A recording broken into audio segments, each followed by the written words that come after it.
सनातन वैदिक भक्ति चैनल में आपका स्वागत है। एक बार फिर प्रातःकाल योगासन प्रारंभ करते हैं। प्रथम आसन भस्त्रिका करेंगे। लंबे लंबे श्वास। जय श्री कृष्ण। धीरे धीरे छोड़ते हुए लंबे लंबे श्वास धीरे धीरे छोड़ते हुए। इस आसन करने का कई लाभ है।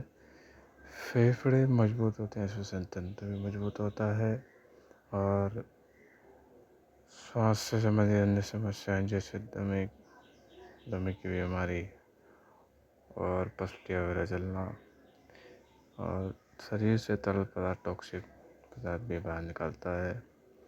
पाचन तंत्र मजबूत करता है। अन्य आदि लाभ हैं इस आसन करने के प्रतिदिन।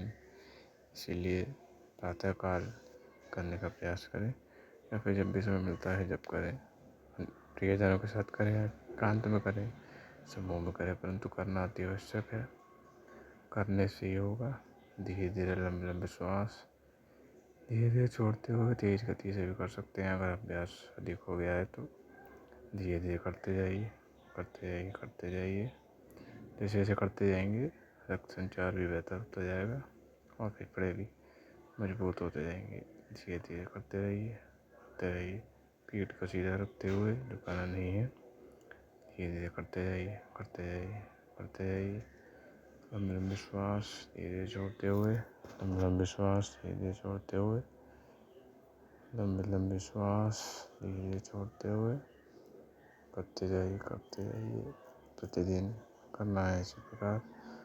और चैनल को सब्सक्राइब करना ना भूलें। साथ में भक्ति चैनल को और शेयर भी जरूर कर दें ताकि अन्य लोगों को भी लाभ हो। दूसरा आसन कपालभाति करेंगे।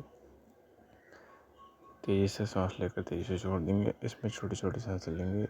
धीरे से लेकर तेजी से छोड़ देंगे। लंबी लंबी सांस नहीं, इसमें छोटी छोटी लेनी है।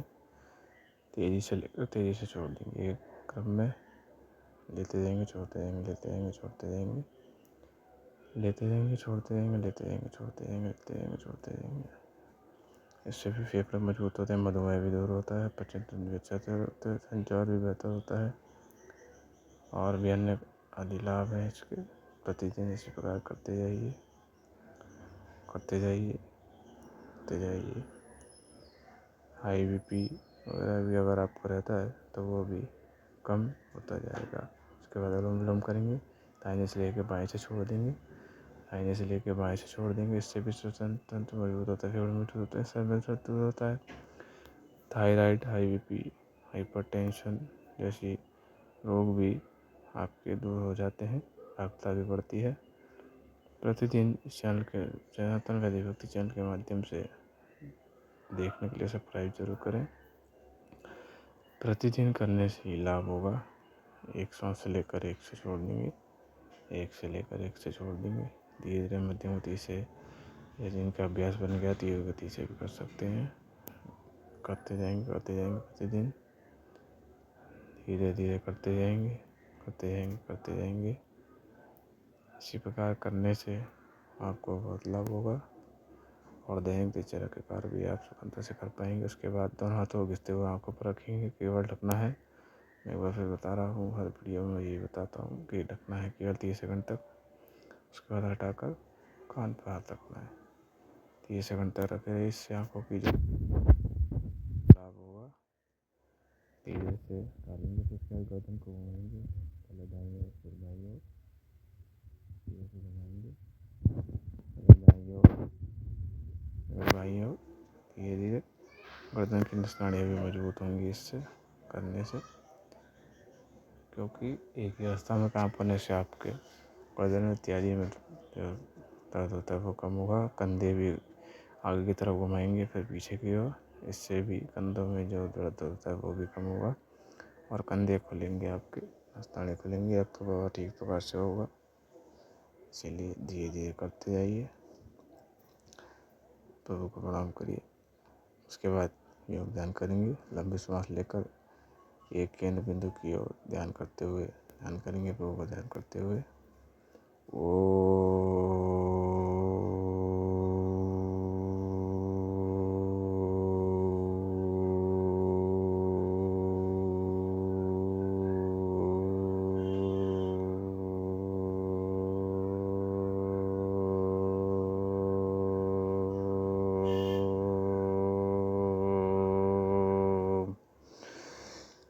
ओम की ध्वनि का उच्चारण करेंगे धीरे धीरे। प्रभु का ध्यान करते मूलाधार चक्र की ओर ध्यान केंद्रित करेंगे। मूलाधार चक्र से स्वादिष्ठान चक्र, मणिपुर चक्र, अनाहत चक्र, विशुद्ध चक्र, आगे चक्र दोनों भुजाओं के बीच में, फिर सहस्रार चक्र, फिर नीचे की ओर आगे चक्र, फिर विशुद्ध चक्र, अनाहत चक्र, मणिपुर चक्र, स्वादिष्ठान चक्र, मूलाधार चक्र। प्रतिदिन आप ध्यान करेंगे तो एकाग्रता बढ़ती जाएगी। एक के अनुगत के ध्यान केंद्रित करके ओम की ध्वनि का उच्चारण करते हुए प्रतिदिन करते जाएंगे, एकाग्रता बढ़ती जाएगी और ध्यान की अवधि बढ़ती जाएगी। श्वास लंबी लेकर फेफड़ों के मध्य रोकेंगे, उससे भी अधिक देर तक श्वास रोकने की क्षमता बढ़ती है। तो इसी प्रकार ध्यान करेंगे, इससे आपको मानसिक और शारीरिक रूप से शांति प्राप्त होगी। धीरे धीरे क्षमता को बढ़ाते जाएंगे, 1 मिनट से लेकर फिर 5 मिनट, 10 मिनट। जैसे जैसे आपकी क्षमता बनती जाएगी उतनी देर करेंगे। पीठ को सीधा रखते हुए झुकाना नहीं है बिल्कुल। पैरों को भी ऊपर रख सकते हैं, रख पा रहे हैं, नहीं तो नीचे रख कर भी कर सकते हैं अगर लचीलापन है शरीर में।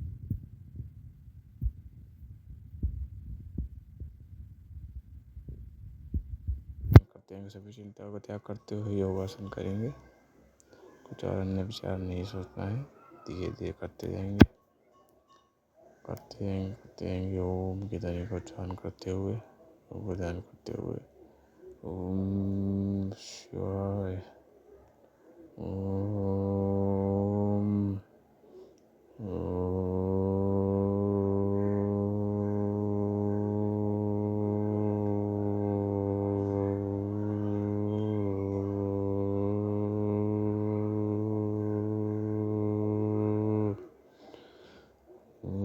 की ध्वनि का उच्चारण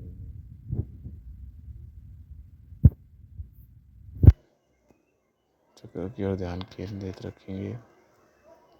ढाक धीरे से खोलेंगे।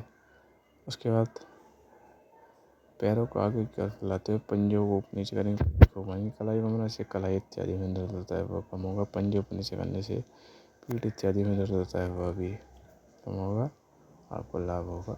धीरे धीरे प्रतिदिन करेंगे तो आपको लाभ अवश्य होगा।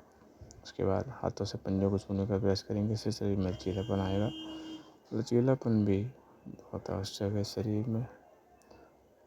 उसके बाद पीठ केवल लेटते हुए घुटनों को छाती तक लाएंगे, फिर सिर को घुटनों तक नासिका को ले जाकर कुछ सेकंड रुकेंगे। पवन मुक्तानासन करेंगे, इससे पवन से संबंधित समस्या से आप मुक्त हो जाएंगे। एक बार फिर करेंगे, नासिका को घुटनों तक ले आकर 30 सेकंड 10 सेकंड जितनी देर रोक पर उतनी देर रोकेंगे, फिर नीचे करेंगे धीरे से। उसके बाद घुटनों को पीछे की ओर मोड़ते हुए साष्टांग आसन करेंगे। हाथों से एड़ी को छुएंगे, जितना झुक पा रहे हैं उतना ही झुकेंगे पहली बार में, और जिनका अभ्यास बन चुका है वो ज़्यादा भी झुक सकते हैं।